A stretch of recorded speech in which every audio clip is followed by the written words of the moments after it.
მართლაც როდესაც ტრამპმა და ტრამპის ადმინისტრაციამ ისაუბრა, რომ 160 თუ 180 დღეში უნდა ყოფილიყო ახალი დამარეგულირებელი სივრცე კრიპტოვალუტებისთვის, ის იქ ხაზგასმით იყო სტაბილურ ქოინებზე საუბარდა. მეცაც გეტყვით ზოგადად სავარაუდოდ ბიტკოინს გამოიყენებენ ოქროს ნაცვლად და მაინც მოხდება დოლარის, ასე ვთქვათ, ბიტკოინით გამყარება ან ამას მსგავსი. კიდევ ერთხელ ხვალ რა შეიძლება თქვას ამ ადმინისტრაციამ, ხვალ შეიძლება საერთოდ გადათქვას, რაც უშინთქვა, ეს არის მოსალოდნელი ამ ხალხისგან.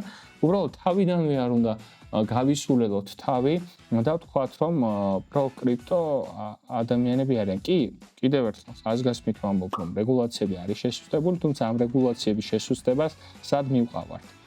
ეს რეგულაციების შესუსტება შეიძლება ისე მოგვიბრუნდეს, რომ რაღაც შეცდომა მოხდეს, როგორც მოხდა ლუნას შემთხვევაში, ნორმალურ შემთხვევაში და FTX შემთხვევაში საერთოდ კატასტროფა რაც იყო, იმიტომ რომ ცენტრალიზებულ ორგანოს ეხება ეს და ორგანიზმს უფრო სწორედ შეიძლება ისეთ რაღაც მოხდეს და თქვან რომ აი თქვენმა რეგულაციების მოხსნამ რაქნა საბოლოო ჯამში. მოკლედ აი ამ კუთხით არის, რომ კი თუ ვინმე არასწორად დაისაჯა, რა თქმა უნდა, სამართალმა უნდა იზეიმოს.